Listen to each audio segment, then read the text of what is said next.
players like a joke. To be fair, why shouldn't they? These players are demanding 30% of league revenue prior to expenses being paid.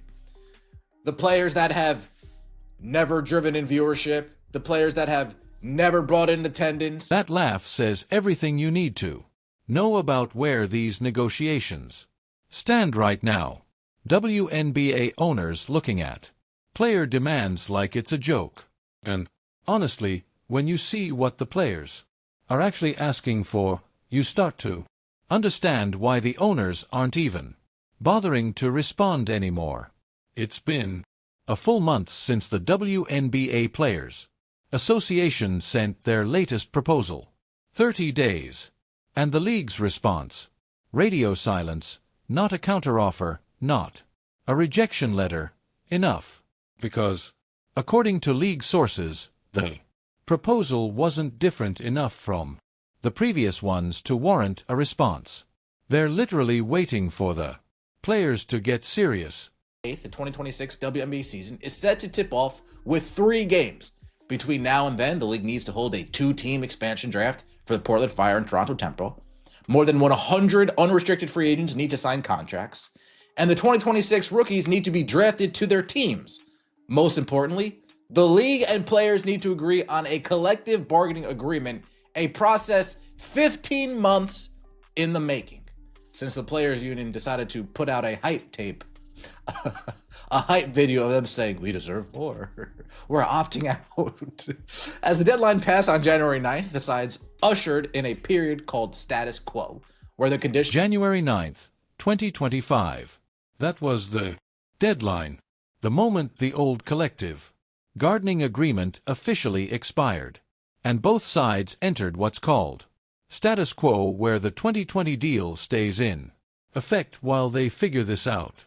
But here's what makes this different from every other sports labor negotiation you've seen. The season is supposed to start May 8th. 3 games on opening night, and between now and then they need to hold an expansion draft for Portland and Toronto, sign over a 100 unrestricted free agents, and draft the 2026 rookie class. The clock isn't just ticking, it's screaming. And the two sides aren't even talking to each other.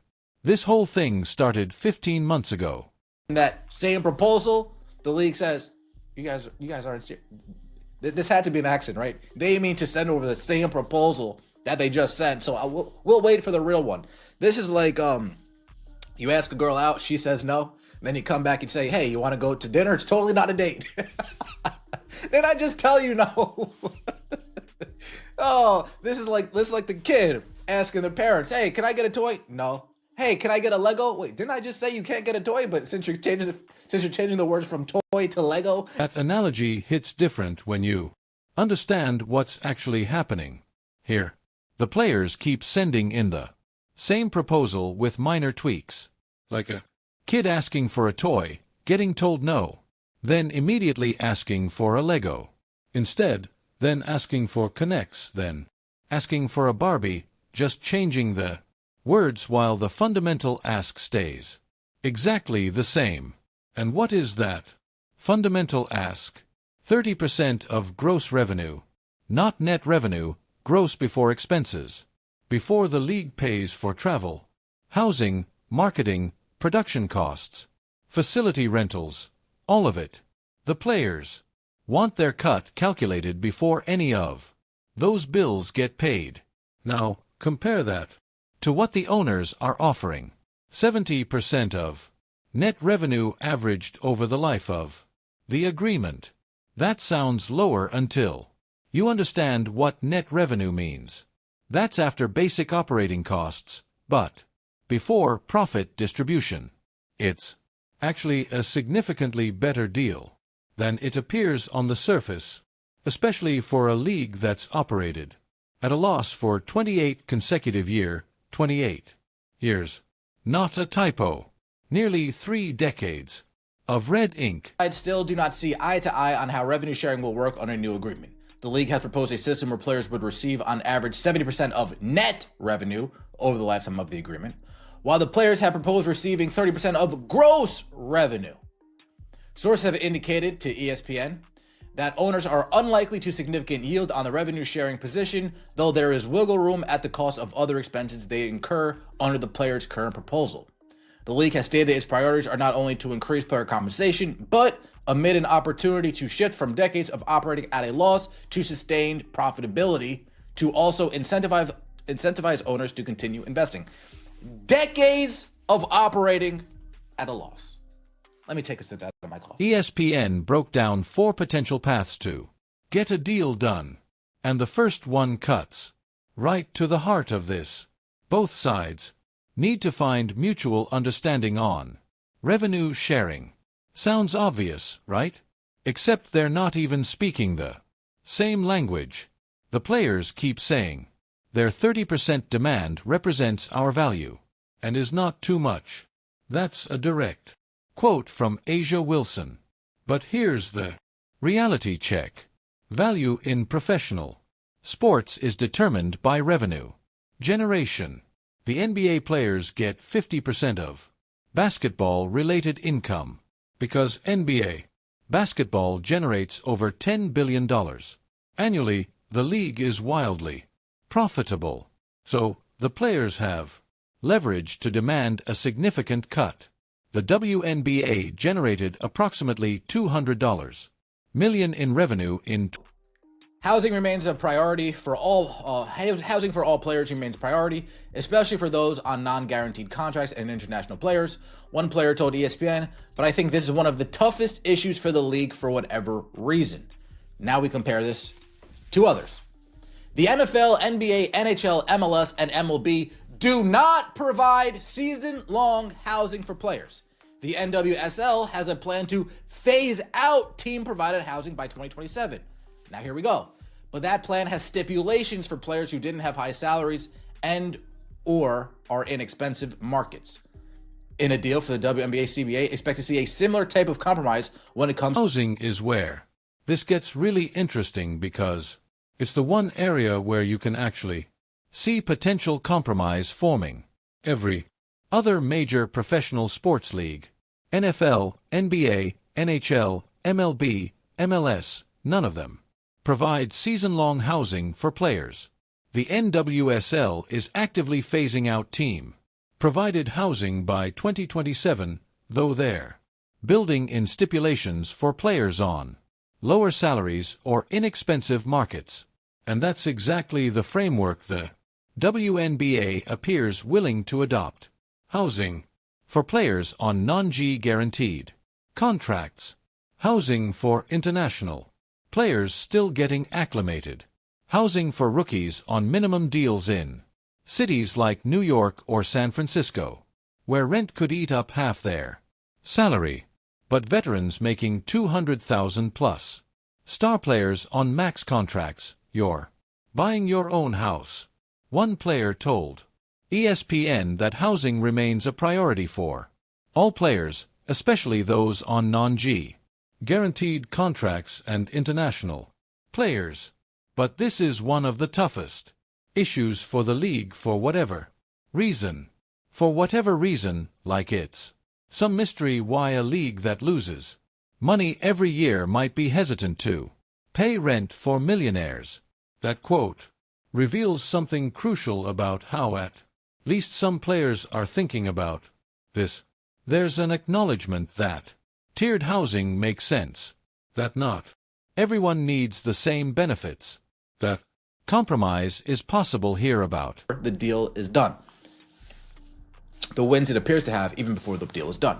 Now, this is why it's a tactic used in leagues like the NBA, the MLB, the NFL, because those leagues make money. Those leagues actually bring in billions of dollars. The WNBA brings in negative millions of dollars. They bring in millions, but just negative millions.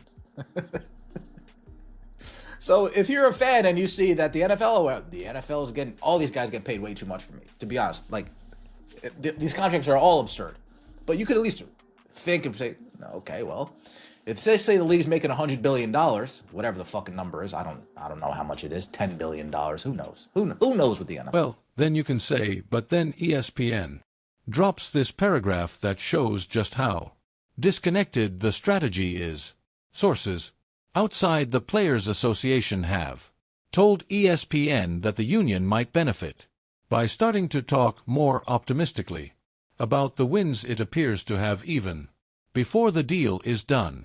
Translation: stop acting like the owners are disrespecting you and start acknowledging the significant improvements they're offering. Because here's what the Players Association has been doing for months, calling every proposal insulting, inadequate, disrespect, classic union negotiation tactics that work great when you have leverage. But do the WNBA players have leverage? In the NBA, if the players strike, the owners lose billions. During her 2025 exit interview, it was before there was a massive break of trust between the league and its players. It was before people watched this stuff. When you can lie to the 46,000 old fans and tell them things are much more hunky-dory than they really are. I guarantee you, if people were paying attention, like people, not drones, like people that actually think for themselves, we're actually watching this and we're following this deal as it goes. People, not shills that get paid to support, people that can think for themselves. They would say, wait, the WNBA, they're getting fleeced in this deal here. Wait, forget that. Why is the NBA still paying for a lot of this? Why is the NBA still helping you out so much? Maybe you guys should just go do your own thing. It was a different world back then, indeed. Let me know your thoughts in the comment section below. Like the video. Here's where it gets personal. The article points out that back in 2020, when Commissioner Kathy Angelbert and Union President Nanika Omick announced the last CBA, they literally coordinated their outfits. Angelbert in a navy blue blazer, Omick in a royal blue dress, standing side by side talking about collaboration and partnership and groundbreaking agreements supporting players long term. That was before CO destroyed the 2020 season, before the bubble season where player activism led to the forced sale of the Atlanta Dream, before the 2022 capital raise that brought in new investors and complicated the ownership structure, before Caitlin Clark's arrival exploded the sport's popularity, and critically before Nafisa Collier publicly blasted Angelbert's leadership. In her 2025 exit interview, the trust is gone. That collaborative spirit from 2020, where both sides dressed in blue and smiled for Good Morning America, dead. What we're watching now is a fundamental breakdown in the Next time, and as always, take it easy. The arrival of Caitlin Clark changed everything, not just the ratings and attendance, but the psychology of these negotiations. For the first time in league history, the players have seen what's possible. They've experienced sold-out arenas. They've watched their games draw 3 million viewers. They've seen their jerseys fly off the shelves. And that success has emboldened them in a way that's both understandable and potentially dangerous, because all of that success is tied to one player, one generational talent who drove interest in a way the league